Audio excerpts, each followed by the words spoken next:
บายดีสวัสดีพ่อแม่พี่น้องเบิร์ดสู่ทุกคนเนาะหลังจากไปลงคลิปไลฟ์บ้านพี่น้องมื้อนี้มาเปิดคลิปอยู่สะพานไม้ไผ่เนาะอยู่ว่าบ้านเก่งโคครับพังบ้านหน้าไหนพี่น้องมื้อนี้เฮาสิไปดินบุญบ้านเก่งโคบุญนั่นน่ะบุญยังบุญกฐินเนาะผ้าป่าสมัคคีบุญผ้าป่าสมัคคีพี่น้องเดี๋ยวว่าสกลจะไปถ่ายบรรยากาศในเบิ่งเลยพี่น้องบุญผ้าป่าสมัคคีบ้านเก่งโคเนาะพ่อแม่เอื้อน้องเพิ่นก็ไปเพิ่นก็แห่แบบบุญกฐินนี่บ่แม่นจ้ะแบบบุญกฐินบ้านที่นี่เนาะแบบนั้นนี่แหละพี่น้องเดี๋ยวว่าสกลไปถ่ายบรรยากาศให้เบิ่งเนาะได้ยินว่ามีโฮงขอโฮงข้านพวกกับปุ้นขนมกับต้มเดี๋ยวเฮามื้อนี้ไปกับร้านใต้ตันพี่น้องบ่ได้ถ่ายคลิปกับร้านได้โดนได้มื้อได้วันได้เดือนเติบพี่น้องก็คลิปที่ว่าสกลลงไปแต่ละคลิปตัวพ่อเฒ่าเพิ่นเสียพี่น้องก็ขอบคุณขอบใจ FC ที่บินมาให้กำลังใจเด้อพี่น้องให้กำลังใจน้องสาวเพิ่นเนาะอันนี้แหละพี่น้องมาสกลก็บ่ได้เฮ็ดหน้าแซงเนาะปกติอันพ่อเฒ่าเพิ่นพาเฮ็ดแล้วบ่ได้เฮ็ดสบายดีป้าลูกนี่ล่ะไปดิมื้อนี้มื้อนี้สิไปไสมื้อนี้ไปบ้านแกนโคไปบ้านโคไปเฮ็ดหยังไปบุญบ้านแกนโคบุญบ้านแกงโคพี่น้องเดี๋ยวว่าสกลไปถ่ายบรรยากาศให้เบิ่งเนาะนี่โอ้ยเพิ่นก็บ้านแซ่ละบำนั่นนี่พี่น้องเพิ่นสิไปแห่ผ้าป่าเนาะเพิ่นมา 10:30 นบ่สกลก็มาตอนนี้ก็ 10:00 นแล้วเนาะเดี๋ยวไปเบิ่งบรรยากาศกันพี่น้องคือคืนดีเนาะมีแต่ผู้เฒ่าผู้แก่เพิ่นมาดินบุญดินศีลนี่แหละเนาะบรรยากาศเนาะสะพานไม้ไผ่นี่ใช้ได้แต่ยามแล้งเนาะพี่น้องเนาะยามพ้นก็ใช้บ่ได้นี่แหละที่หม่องเทเพิ่นสวงเฮือนี่เนาะที่ว่าสกลไปถ่ายคลิปถ่ายหยังอยู่นี่นะพี่น้องตอนนั้นเพิ่นบ่ทันเฮ็ดครัวเนาะอ๋อสมนังเห็นครับป้าอยู่ตัดเนาะโอ้ไฟกระจักไก่ตันเฮ้ยไก่ตันคนหล่อนี่ใครมันเขาละโอ้รถไถเป็นหมอยเที่ยวพี่น้องเดี๋ยวไปเบิ่งน้ำกันเด้อบรรยากาศอยู่วัดเนาะวันนี้คือคืนจำไรพี่น้องถ้าทุกคนที่เขาว่าเบิ่งคลิปนี้มิ่นให้กำลังใจบ่าวสกลนะพี่น้องมาบุญน้ำกันเด้อผู้ใดมาเบิ่งคลิปนี้เนาะวันนี้ได้พี่น้องให้คือคืนดีเลยเนาะปกติต้นผู้นั้นนี่แหละพี่น้องเดี๋ยวถ้าผู้ใดสีมู่เนาะมู่ต้นมู่ยังนี่ก็แห่ออกมาคือว่าสกลเคยถ่ายคลิปให้เบิ่งบุญกฐินเนาะบุญกฐินอยู่บ้านขี้ดีนะพี่น้องนี่เป็นบุญผ้าป่าเพิ่นมาผ้าป่ากับลักษณะแบบบุญกฐินเนาะโอ้น้ำแกงเขาเฮ็ดยังหั่นไอ้ตันถ้าไม่มีรถโจกเขาขุดดินโอ้ขุดดินเช็ดน้ำป่าเลยเนาะมีรถโจกตอนนี้ก็ตัดภาพมาฮอดบ้านแก่งโคนั่นเองเนาะฟังเบื้องนี่เนาะเพิ่นสิแห่แต่ฮอดจากบ้านไปเขาวัดพี่น้องก็ใกล้ๆกันนี่แหละเนาะเดี๋ยวว่าสกลมาถ่ายเบิ่งพี่น้องมาสกลจะไปถ่ายอยู่ประตูโค้งทางเขาวัดเนาะถ่ายบรรยากาศเบิ่งพี่น้องเล็กน้อยนักของนักเรียนเพิ่นใส่ชุดขาวงามดีเนาะ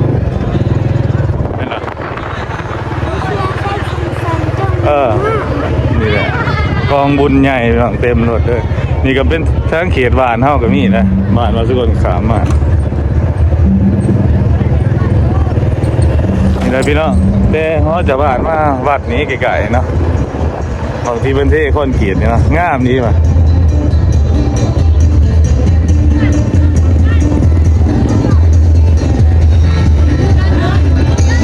นี่แหละพี่น้องบรรยากาศอยู่ในวัดกันเนาะ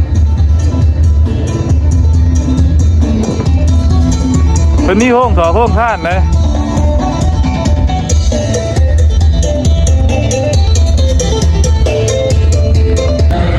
ตอนนี้เพิ่นก็แห่แล้วพี่น้องแห่มาต่อเจ้าบ้านเนาะกองบุญใหญ่พี่น้องบุญผ้าป่าบ่แม่นบุญกฐินเด้อพี่น้อง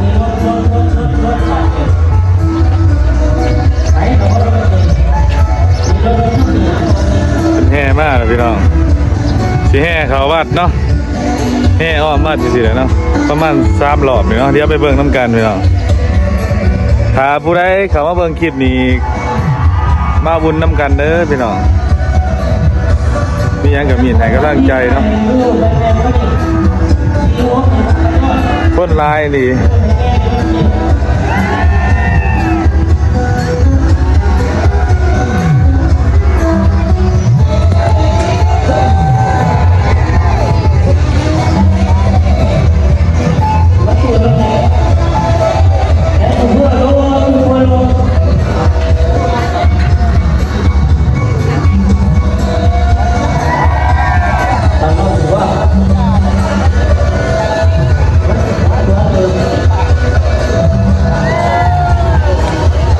ประเพณีด่าครับพี่น้องเอ้ยเนี่ยนี่เนาะเฮ็ดบุญเฮ็ดศีล3-4 บาทแล้วก็มาร่วมกันเฮ็ดบุญใหญ่บ้านจิงคู่เฮาพี่น้องเอ้ยมาเบิ่งบรรยากาศไปนำกันเด้อพี่น้อง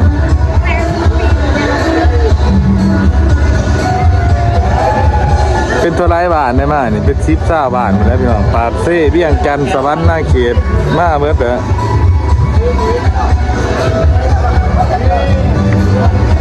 เอาวัดแล้วเข้าประตูโค้งน่ะ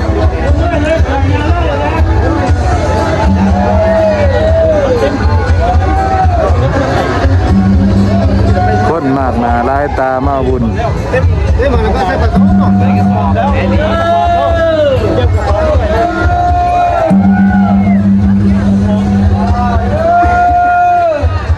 คนประมาณอยู่ 3-4 พันคน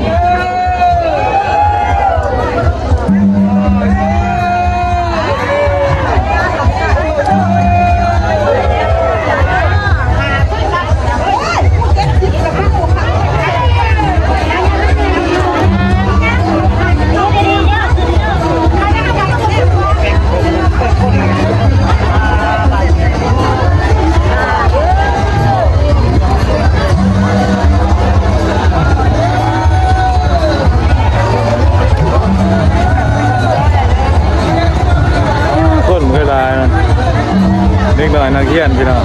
ก็จะภูมิงามเนาะ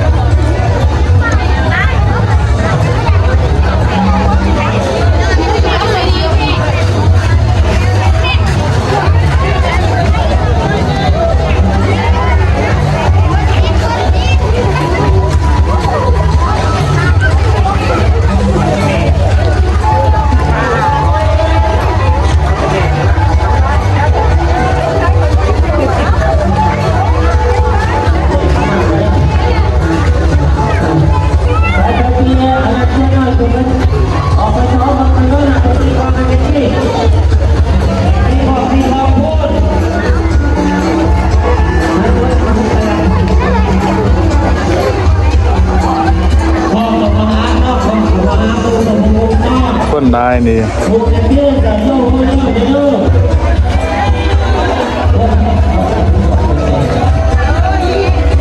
โอ้ในตีแกงมาหน้าไหนนี่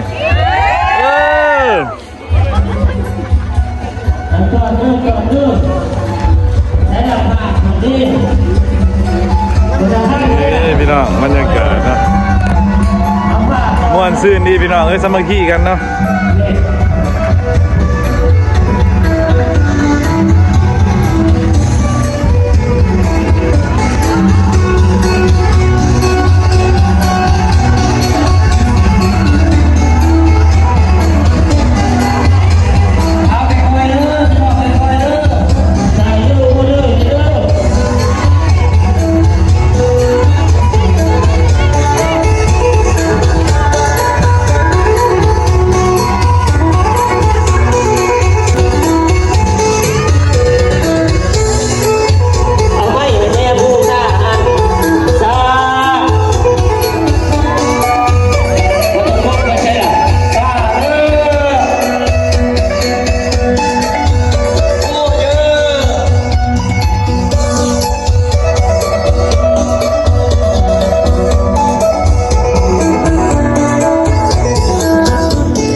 สกุลได้เงินเลยเนาะเดี๋ยวเบิ่งเด็กเงินโอ้80 ตัน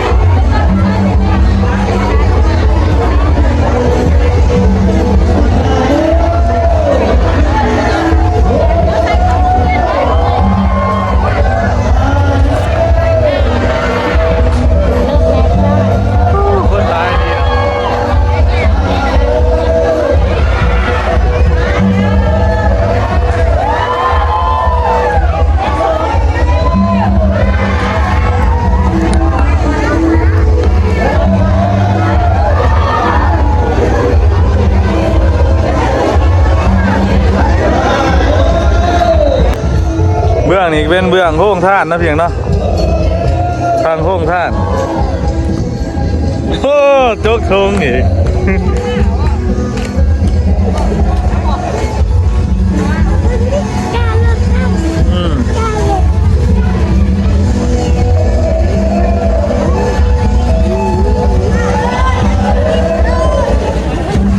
จับเอาไว้เด้อจังหน่อยลืมกันเด้อ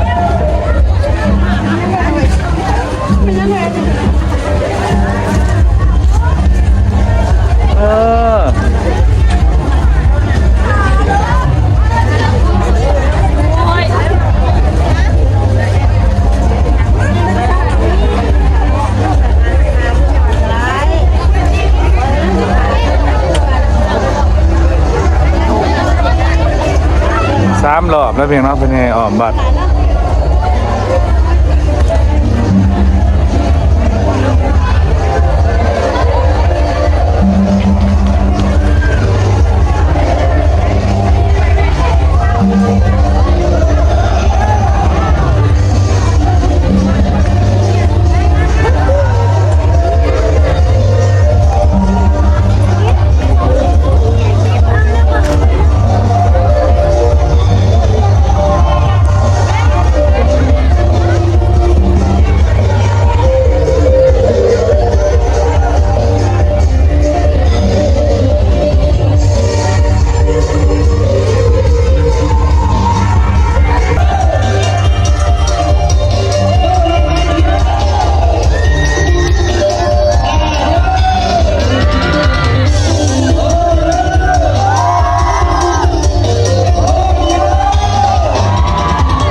ที่เขากางเต็นท์กางยังนี่เป็นโฮงท่านเนาะเป็นกับปุ้นพวกเขาจี้พวกยังพวก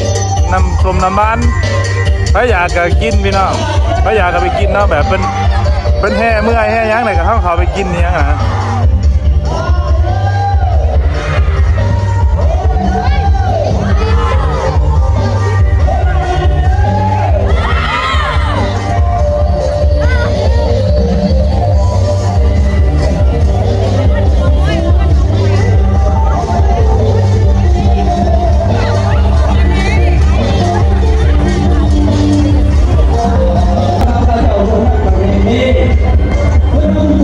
ตัวนี้กับเป็นแห่ขึ้นหัวแจกแล้วเพียงเนาะตอนรอบที่3ล่ะกูไล่มูดต่อมูดต้นเป็นพื้นนี้เป็นข้าวโพดข้าวกล้วยก็เอาขึ้นหัวแจกเลย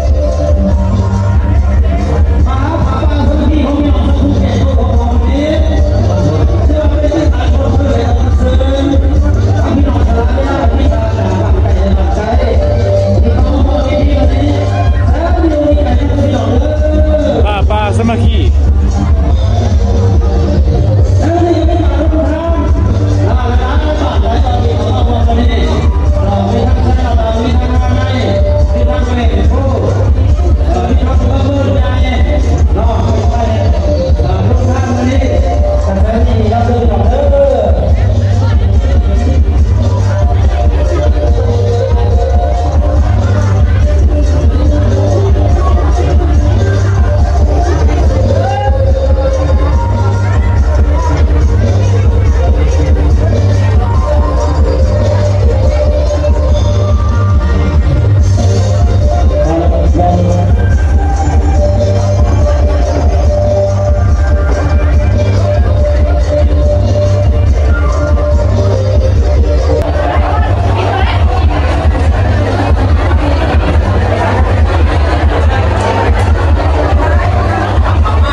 หลังจากแห่พาป้าเด้อพี่น้องมาเบิ่งโรงทานเนาะเพิ่นเนาะเบื้องนี่เป็นมันมีหลายโซนกระปุ่นกระปาดแล้วก็พวกน้ำส้มน้ำแดงพวกน้ำดื่มน้ำหยังเนี่ยพี่น้องได้ยินบ้านน้าในเฮาก็มาพี่น้องเดี๋ยวไปเบิ่งบ้านน้าในเฮาเนาะบ้าเพิ่นเฮ็ดหยังมาเนาะคุมบ้านน้าในเฮาได้นี่พี่น้องแม่บ่าวเอเนาะเฮ็ดหยังมานี่เฮ็ดหยังมานี่โอ้แม่บ่าวเอพี่น้องเอาไปกินได้เลยเนาะโอ้เอาเพื่อให้ตัดก่อนมาก็ไม่ตัดใช้สตาร์ทค่ะ ไปแห่อยู่พุ่น แม่บอกแม่ เนี่ยพี่น้องบ้านน้าในเฮาเนาะ ใช้ร้ายนั่นเอง บ้านหน้าได้เขาอะไรมาได้บนดอก เอาน้ำนี่ก่อน รถจะแจกรถจะนำเด้อนาในเด้อนาใน คงข้านบ้านน้าใน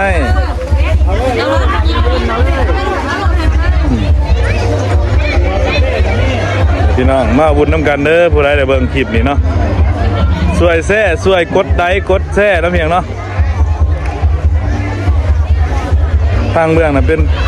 เสระบำหน้าในเก่งโพแต่มองงงท่านุ่งยังนะ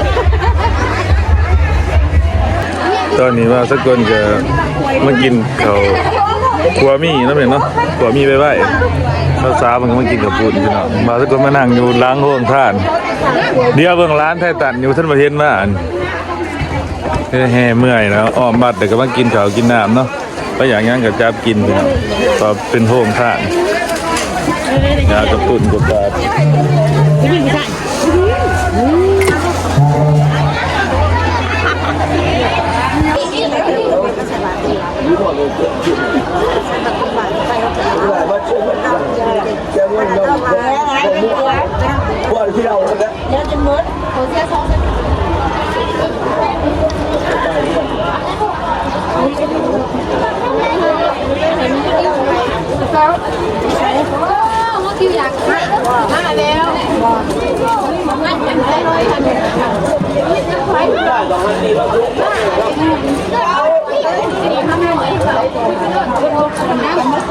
ได้คุณพ่อแม่เลิก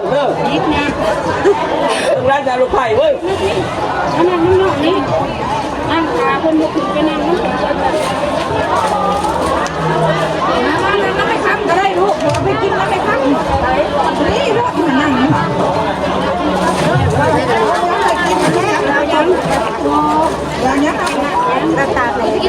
กระปุกแม่กระปุกไหนบ้างก็รอดดีถอยนะ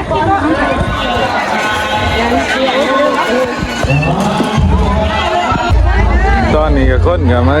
เงี้ยพี่น้องโอ้คนลายนี่เนาะมาสักคนกับสีเดินทางเมื่อนะพี่น้องไล่กับปุ่นเมื่อกินอีกไล่กับแม่ตันอาจารย์กับท่านจะกินนะวันนี้นะ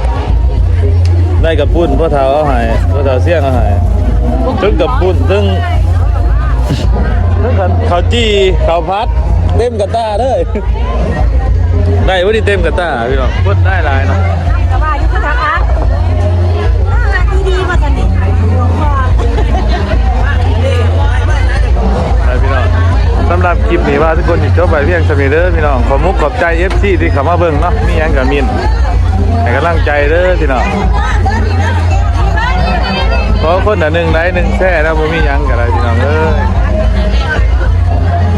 FC เก่า FC ใหม่เข้ามาเบิ่งก็ขอให้อายุมันกว่ายืนเด้อปีใหม่เดือนใหม่ปรารถนาสิ่งใดก็ขอให้ได้สิ่งนั้นพี่น้อง